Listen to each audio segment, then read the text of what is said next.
Welcome back, everyone, to another concept mastery session. Today, we're diving into a system design that is literally shifting the power dynamics of an entire nation. We're talking about an initiative that takes everyday households and flips them from being passive energy consumers into active, independent power generators. We're looking at a complete paradigm shift in energy infrastructure here. So here's our roadmap for this explainer. We're going to kick things off with the energy freedom vision, unpack the actual mechanics of the Surya Ghar scheme, dig into the financial engineering behind it, zoom out to look at the macro impacts on self-reliance, and then wrap it all up with our master takeaways. All right, let's jump right into part one, the energy freedom vision. To really wrap our heads around the scale of what we're analyzing today, I want you to picture something.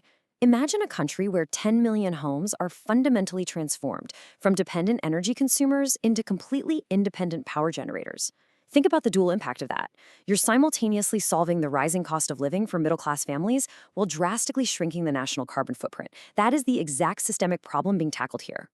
And that brings us to this staggering target, 1 crore, or 10 million households. That is the true scale of this initiative. This is internationally recognized as one of the absolute most ambitious residential solar electrification programs on the planet.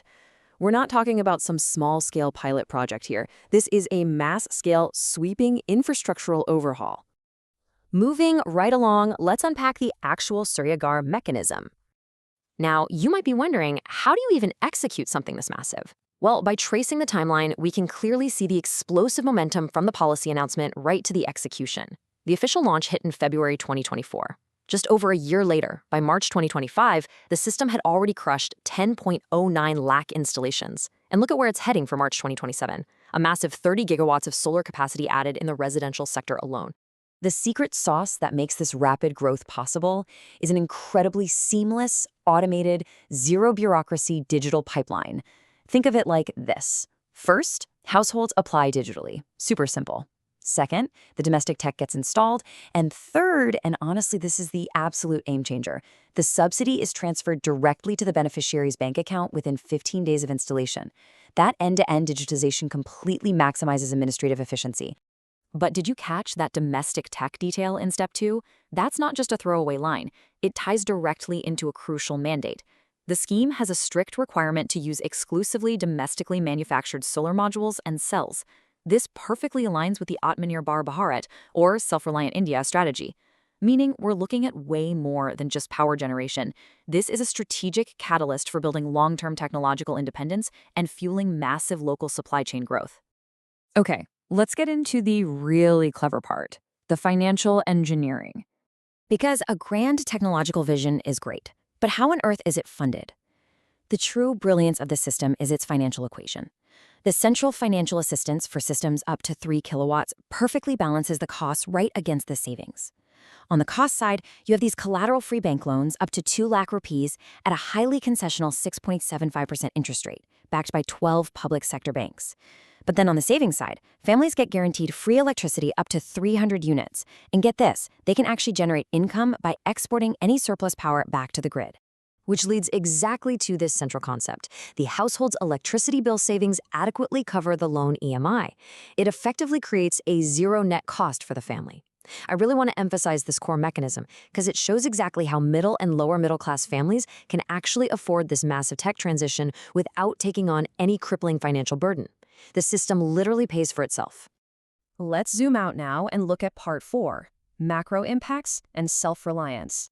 When a system is designed this tightly, the ripple effects are huge. This framework brilliantly solves multiple systemic problems all at once. Socially, it's tackling energy poverty and lowering the daily cost of living. Economically, it's projected to create a staggering 17 lakh direct and indirect jobs in the green energy sector. For governance, that 15-day digital delivery eliminates major bureaucratic roadblocks. And strategically, the domestic mandate breathes life into the entire local solar manufacturing ecosystem. And we absolutely cannot ignore the environmental win, which is perfectly captured by this massive number, 720 million tons. That is the projected drop in carbon dioxide emissions. Keep this number as a visual memory anchor for yourself.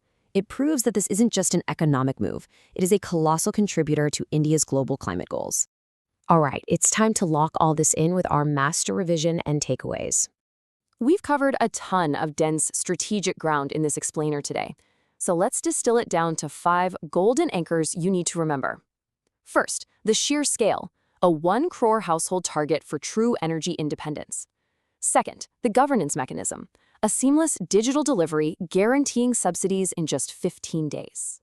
Third, the brilliant financial engineering, where your loan EMIs are totally covered by your power savings. Fourth, the massive environmental win, reducing 720 million tons of CO2. And finally, the strategic independence mandate, requiring 100% domestic cells and modules.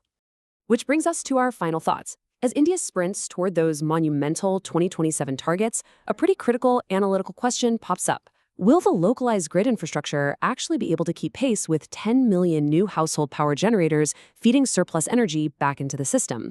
It's a fascinating challenge of modernization, and one we are definitely going to be watching very closely. Thank you so much for joining me in this concept mastery session. Keep analyzing the systems around you, and I'll catch you in the next one.